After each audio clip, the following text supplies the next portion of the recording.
দর্শক, এই মুহূর্তে ঢাকার নবাবগঞ্জ উপজেলায় আছেন সহকর্মী মিজানুর রহমান। তার কাছে জানবো সেখানকার ভোট গ্রহণের সবশেষ তথ্য।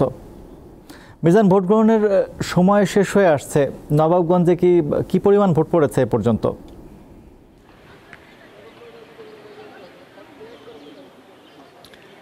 কিছুক্ষণ আগে দোহার উপজেলা থেকে নবাবগঞ্জ উপজেলায় এসেছি। এখানকার আমরা সকাল থেকেই এই কেন্দ্রগুলো, আশপাশে যতগুলো কেন্দ্র আছে প্রায় ঘুরে দেখেছি। সবগুলোতেই ভোটার উপস্থিতি এখন পর্যন্ত 20% বেশি বলা যাবে না।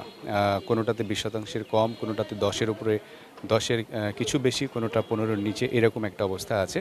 যেমন আমি এখন দাঁড়িয়ে আছি যে কেন্দ্রটিতে, এটা হচ্ছে Nawabganj pilot girls school and college. এখানে 3,500 ভোটার আছে এবং এই 3,500 ভোটারের মধ্যে কিছুক্ষণ আগে প্রিজাইডিং অফিসারের সাথে কথা হয়েছে।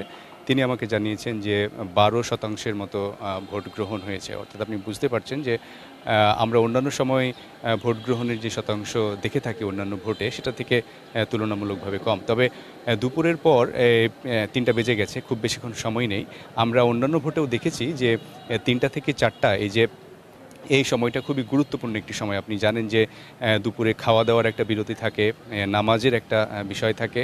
তো সেখান থেকে বাসাবাড়িতে যে সমস্ত নারীরা থাকেন, মানুষ যারা কর্মস্থলে থাকেন, তারা এই সময়ে 1 ঘন্টার মধ্যে ভোট দিতে বেশি আসেন এবং আমরা দেখেছি যে ভোটের যে হার থাকে সেটা অনেক সময় এই 1 ঘন্টাতে অনেক বেড়ে যায়। তো এখন দেখার বিষয় যে এই শতাংশটা কত দূরে গিয়ে ঠেকে। প্রিজাইডিং অফিসার 4টা বাজার সাথে এই ভোট বন্ধ করবেন, মানে ভোট কাস্টিং। এবং আপনি জানেন যে কেন্দ্রের মধ্যে 4টার পরেও যদি কেউ থেকে থাকে, তবে তাদের ভোট নিয়ে এটা সম্পন্ন করা হবে ভোট গ্রহণ। তখন আমরা আসলে জানতে পারবো। আর দোহার নবাবগঞ্জ উপজেলায় সকাল থেকে দেখেছি খুবই শান্তিপূর্ণভাবে, নিরপেক্ষ, অবাধ, সুষ্ঠুভাবে ভোট হচ্ছে। এখানে পোলিং এজেন্ট, প্রার্থী, কর্মী সমর্থক, স্থানীয় মানুষ, ভোটার সবার মধ্যেই সেই ধরনের একটা উৎসাহ উদ্দীপনা কাজ করছে। তবে এখন পর্যন্ত সে ধরনের কোনো বিশৃঙ্খল পরিস্থিতি আমরা জানতে পারিনি। তো এই ছিল আমার কাছে নবাবগঞ্জ থেকে সর্বশেষ তথ্য।